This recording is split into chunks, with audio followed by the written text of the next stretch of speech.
Hey, what's up, Elevate family? I'm shooting this from my front yard in between classes, but I wanted to take a second and talk about the new classes, what they mean, why we're doing them, etc., and just clear up any gaps in what I provided so far in terms of why we're doing what we're doing.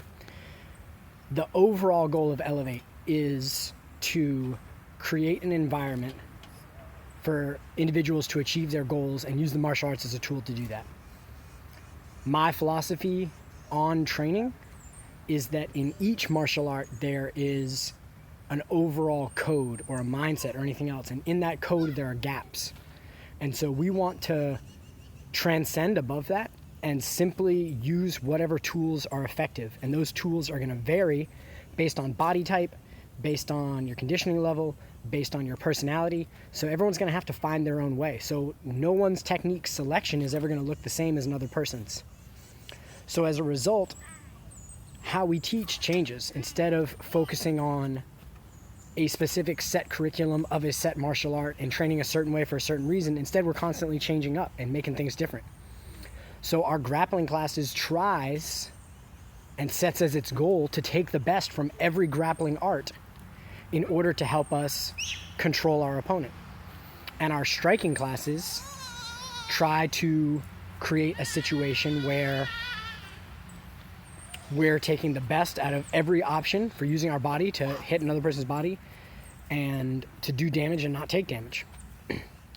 So if you walked into a gi jiu-jitsu school on day one and you said, I don't want to wear the gi, they always have a great kind of response to that. That, look, over time, whether you want to compete in the gi or not, the gi will make you more technical. It'll slow you down.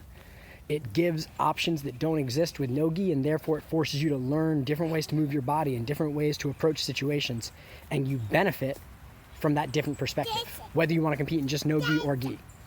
So if you try not to wear the gi at a gi school, they're always going to give you that reasoning as to why you should wear the gi, and I agree with that reasoning.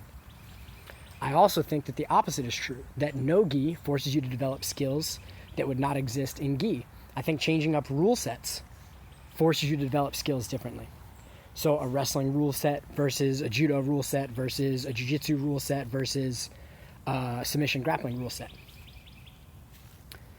The big part about that is when you put on little gloves or small gloves, so the 4-ounce MMA gloves, then what you're doing is creating variation in your grappling. So even if you never want to compete in MMA, you're being forced to adapt your grappling style for those smaller gloves on your hands. You're having trouble fitting your hands into, if you're trying to shoot your hand underneath someone's neck, but your glove is blocking you, you have to get cleaner or get better at creating more space for your hand. And that holds true across all domains. So it's just a new variation to help you keep developing.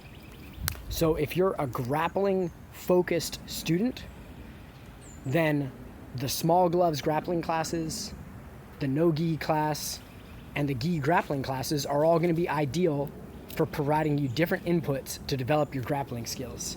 And then during the student-directed time, during open mats, you can push yourself in whatever way seems appropriate for your goals and to help develop those skills that are appropriate.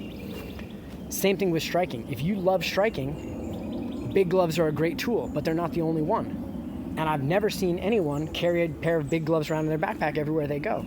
So you have to get used to defending with smaller gloves on, and that creates options. That creates options to grab your opponent differently. That creates an emphasis on head movement and footwork in order to create space rather than relying on the gloves to block and shell up. And so once again, that variation provides good stimulus for growth. So in summary, if you have any questions at all about any of the classes we're running, let me know. But we've designed this in a way that supports our instructors' goals of creating students who are not fragile to any rule set. So to be able to compete in any rule set and excel due to the variation in your training. And I truly believe in that in all forms. And I'm really excited to see how the schedule keeps going, but I'm also going to continue to look for feedback from all of you of what you want more of, what seems to create the least value for you, what is extraneous in our training.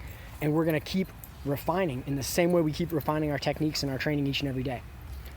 Thank you so much for everything. You guys are awesome. I hope you enjoyed my little one take video. Have a good one.